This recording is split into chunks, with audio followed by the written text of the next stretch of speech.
The Nightingale 2.0 actually is compatible with 4S LiPo, so we're going to test that today. Let's start by getting some chronograph readings off of a 3S and also check its accuracy. Then we'll do the same thing with the 4S LiPo. And keep in mind, these are worker gen 3s. 122, 117, and 127. Let's try 4S LiPo. 104, 126, 136, 107, 134, 102. I'm gonna have to say it's now a little bit inconsistent. Let's get some accuracy checks and see if the accuracy improves. Here we are back on 3S LiPo. Let's check its accuracy.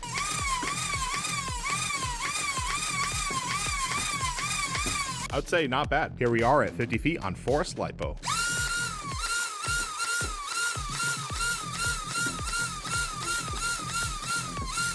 Unfortunately, I'm gonna have to say on this battery right here, on 4S, it is not as accurate and a little bit inconsistent.